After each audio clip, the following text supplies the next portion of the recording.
आज सर्दी कुछ ज़्यादा ही थी। बादल भी छाए हुए थे। अंदर की तन्हाई से घबरा कर मैं सामने वाले पार्क में चली गई।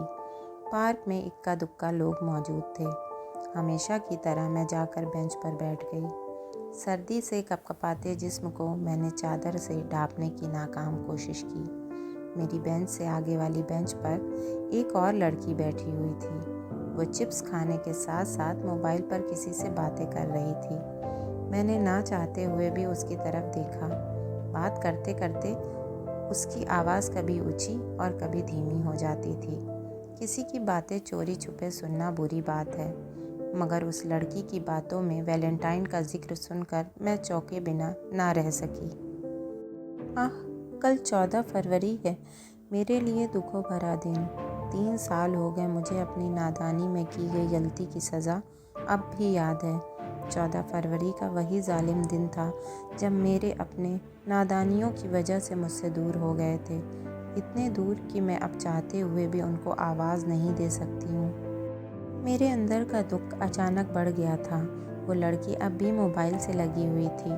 खुद पर काबू पाने के बाद मैं उठकर उस नादान लड़की के पास चली गई जो घर वालों से छुपकर वैलेंटाइन डे मनाने का प्रोग्राम बना रही थी।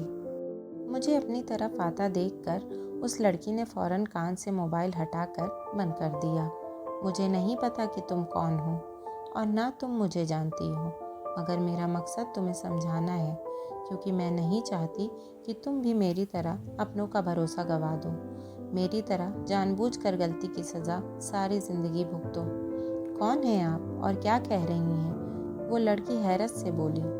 मैं कल वो थी जो आज तुम हो, और मैं नहीं चाहती कि तुम वो बनो जो आज मैं हूँ। चलो इन बातों को छोड़ो, मैं तुमको अपनी कहानी सुनाती हूँ। सुनकर तुमको समझ आ जाएगी। हालांकि बहुत तकलीफ होता है अपनी पिछली ज़िंदगी का कोई कमज़ोर लम्हा किसी के साथ शेयर करना। आज दिल पर पत्थर रखकर मैं अपनी पिछली कहानी तुमको सुनाना चाहती हूँ, क्योंकि मैं नहीं चाहती हूँ कि कोई भी लड़की ऐसी गलती करे जो मैं कर चुकी हूँ। मैं ज़रीन सलमान 3 भाइयों की इकलौती बहन हूँ, घर भर की लाडली। भाइयों की तो मुझ में जान बसती थी। अम्मन और बाबा भी मुझसे बहुत प्यार करते थे। मैट्रिक तक मुझे कोई भी स्कूल छोड़ने चला जाता था। अलग अलग दिन की ड्यूटी होती थी तीनों भाइयों की। वो दिन बहुत अच्छा था जब मैंने मैट्रिक पास किया। उस दिन बाबा ने शानदार पार्टी रखी थी घर पर। फिर मेरा एडमिशन शहर के मशहूर कॉलेज में हुआ, क्योंकि मैं डॉक्टर बनना चाहती थी और बाबा का भी ख्वाब था। मैंने बहुत मेहनत से पढ़ाई की थी। वहाँ कॉलेज में हमारा एक अलग ग्रुप बना हुआ था, जिसमें मेरे अलावा 5 और लोग थे। किरण, रमल, अली, अहमद और काशिफ। उन सब में मेरी दोस्ती काशिफ से ज़्यादा थी। काशिफ भी मुझे पसंद करता था। इस तरह एक दिन मैं लाइब्रेरी से आई तो सब ज़ोर शोर से किसी बात पर बहस कर रहे थे। क्या बात है, इतना शोर क्यों मचाया हुआ है? मैं काशिफ के करीब बैठ गई। चलो ज़ारी आ गई, अब वो फैसला करेगी। चलो बताओ ज़ारी, इस बार हम वैलेंटाइन डे पर कहाँ जाएंगे? रमला ने हम सबको खामोश करवाकर मुझसे पूछा। Valentine day? मैंने तो कभी नहीं मनाया। तुम लोग जगह का फैसला करो। क्या मतलब, हम जगह का फैसला करें तो क्या तुम नहीं जाओगी? काशिफ ने चौंक कर मुझे देखा। असल में मुझे कहीं बाहर जाने की इजाज़त नहीं है, और इस तरह उस दिन को मनाने के लिए मैं बाहर जाने का सोच भी नहीं सकती। लो, ये क्या बात हुई? जिसके लिए मैंने ये प्रोग्राम बनाया है, जब वही नहीं जा रही तो फिर क्या फ़ायदा? फिर मैं भी नहीं जा रहा हूँ, काशिफ ने नाराज़गी से कहा। क्या ज़ारी, तुम्हारे बगैर तो ज़रा भी मज़ा नहीं आएगा। इसमें पूछने की क्या बात है?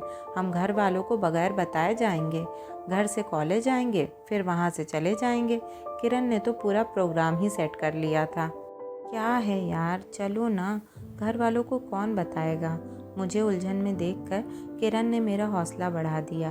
मैंने घर वालों से कभी कोई बात नहीं छुपाई थी, और ना मैं काशिफ को नाराज़ करना चाहती थी। चलो ठीक है, मगर हम जल्दी वापस आएंगे, मैंने कहा।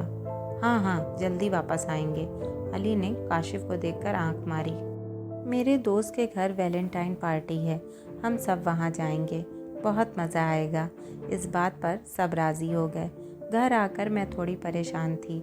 ये सोचकर अपने आप को तसल्ली दी कि मैं कौन सा गलत काम कर रही हूँ। अगली सुबह प्लान के मुताबिक हम कॉलेज के साथ वाली दुकान के सामने चले गए। वहाँ रमला और किरण मेरा इंतज़ार कर रही थी। थोड़ा आगे जाकर काशिफ की गाड़ी खड़ी थी। अली और अहमद भी साथ थे। जल्दी से सब बैठो, शुक्र है कि तुम आ गई। कैसे ना आती, मैंने जो बुलाया था, काशिफ ने कहा। हाँ, अब तक कौन तुमको इनकार कर पाया है।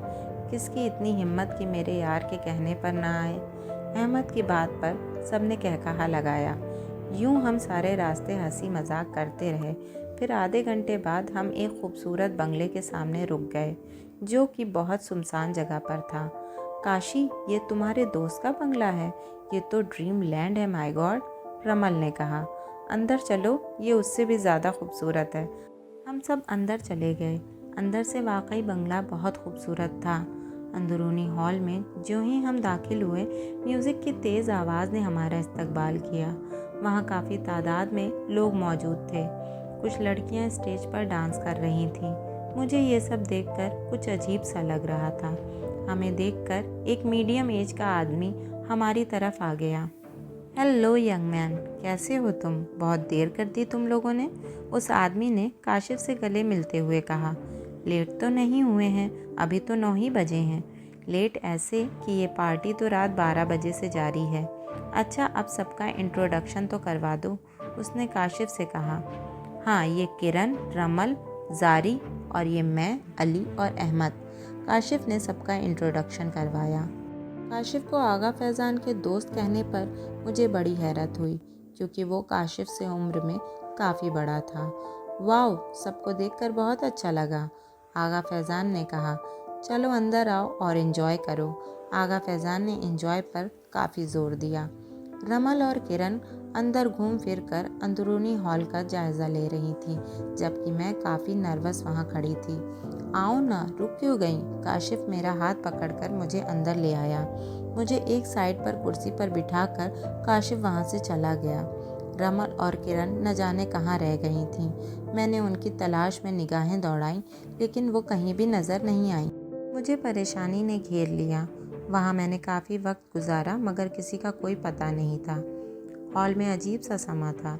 स्टेज पर लड़के और लड़कियां बेहुदा डांस कर रहे थे और कोई कोई अपने पार्टनर के साथ खुशगप्पियों में बिजी थे।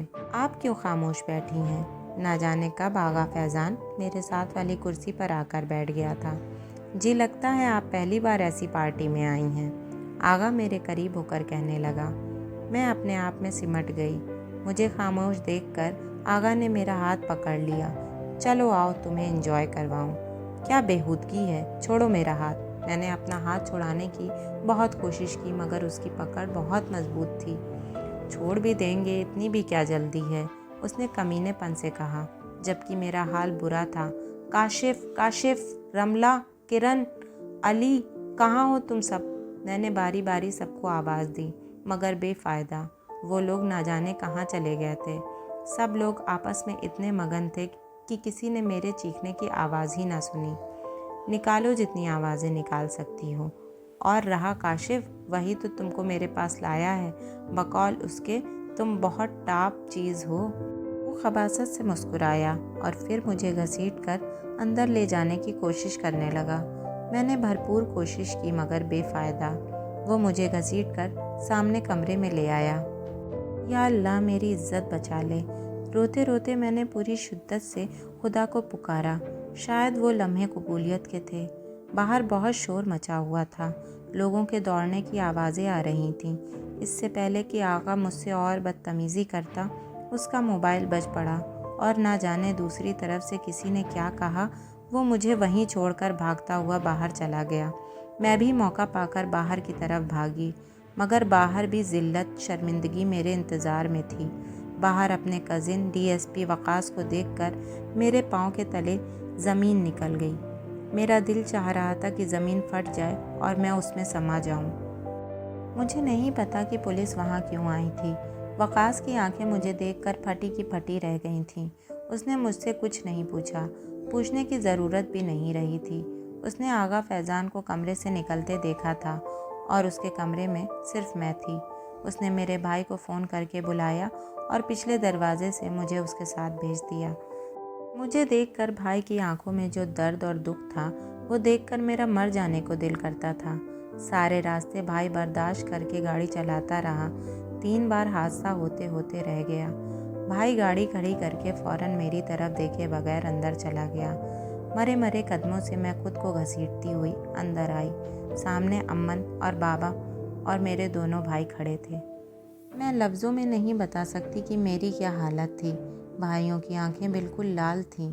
आज उनकी लाडली बहन ने उनका भरोसा खो दिया था, उनकी इज्जत को मिट्टी में मिला दिया था। रहे बाबा जान, उनकी खामोशी से मुझे और भी डर लग रहा था। मुझ में अंदर जाने की हिम्मत नहीं थी। मैं वहाँ दरवाजे पर रुक गई। बाबा चलते हुए मेरे पास आए। मुझे तुम पर बहुत मान था, बहुत भरोसा था, और अब मुझे लगता है कि मेरी ज़िंदगी की सबसे बड़ी गलती तुमको कॉलेज में एडमिशन कराना था। शायद अब मैं तुम पर कभी भरोसा ना कर सकूं। तुमने मुझको जीते जी मार दिया। एक पल में 100 बार मरना किसे कहते हैं, वो यही है जो तुमने किया। बाबा जान टूटे हुए लहजे में बोले, और मैं दिल ही दिल में दुआएं मांग रही थी। बाबा जान, मेरा कोई कसूर नहीं है। तुम्हारा कसूर क्यों नहीं है? क्या वो लोग तुमको ज़बरदस्ती ले गए थे? तुम खुद अपनी मर्ज़ी से गई थी उनके साथ, हमें बगैर बताए। बाबा जान ने अम्मन को इशारा किया। मैं बहुत कुछ कहना चाहती थी, लेकिन ज़ुबान साथ नहीं दे रही थी। वो चारों गुस्से से चले गए और मैं रोते हुए अम्मन के साथ लिपट गई। माँ की गोद में बहुत सुकून होता है। माँ के गले लगकर मैं बहुत रोई, लेकिन मेरे आंसू मेरी गलती की भरपाई ना कर सके। फिर कुछ दिनों बाद अम्मन ने मुझे बताया, बाबा जान ने मेरा रिश्ता तय कर दिया था। मेरा दुख एक बार फिर से बढ़ गया कि मुझसे पूछा तक नहीं, मगर मैं तो ये हक गंवा चुकी थी। मैंने खुद को वक्त की धार पर छोड़ दिया। मेरी शादी बहुत सादगी से हुई। सिर्फ निकाह करके मुझे सईद के हवाले किया गया। सईद का रवैया कुछ दिनों तक तो ठीक रहा, मगर ना जाने कैसे मेरे साथ हुए उस वाक़ये का पता उसे चल गया। फिर मेरी सज़ा और बढ़ गई। लेकिन अब सईद मुझे कुछ नहीं कहता, मगर अब जब मैं दूसरी लड़कियों से अफेयर चलाने के लिए उसे मना करती हूँ, तो वो मुझे उसी वाक़ये का याद दिलाकर मेरा जीना हराम कर देता है। वो लड़की खामोश होकर मेरी कहानी सुन रही थी। मेरे खामोश होने पर उसने मुझे चौंक कर देखा। सुनो प्यारी लड़की, वैलेंटाइन डे कुछ भी नहीं होता। महबूब को खुश करने के लिए हम अपने घर वालों का भरोसा तोड़ते हैं। ये सारा का सारा धोखा होता है, जो बिना सोचे समझे आप अपने आप को देती हो। लाल लिबास पहनकर लड़कियां अक्सर अजनबी मर्दों के साथ मोहब्बत का दिन मनाने चली जाती हैं, और उनमें से अक्सर के साथ मेरे जैसा सलूक होता है, और शादी के दिन ये जोड़ा उनके नसीब में नहीं होता है। अपने करीबी रिश्तों को भी खो देती हैं, और उनके लिए सारी उम्र ये एक गलती शर्मिंदगी की वजह बन जाती है। उस लड़की का चेहरा शर्मिंदगी से भीग गया और मैं वहाँ से बोझल कदमों से चल पड़ी। मैं अपनी गलतियों की इतनी बड़ी सज़ा पा चुकी हूँ कि मुझे समझ में नहीं आता कि मेरी खता बड़ी थी या मेरी सज़ा। दोस्तों, कैसी लगी आपको ये कहानी? अगर अच्छी लगी हो तो लाइक शेयर ज़रूर कर दें। साथ ही मेरे चैनल को सब्सक्राइब ज़रूर कर लें और बेल के आइकन को ज़रूर प्रेस कर दें, ताकि आने वाली वीडियो के नोटिफिकेशंस आपको मिलते रहें। मिलते हैं अपने नेक्स्ट वीडियो में, तब तक के लिए बाय बाय।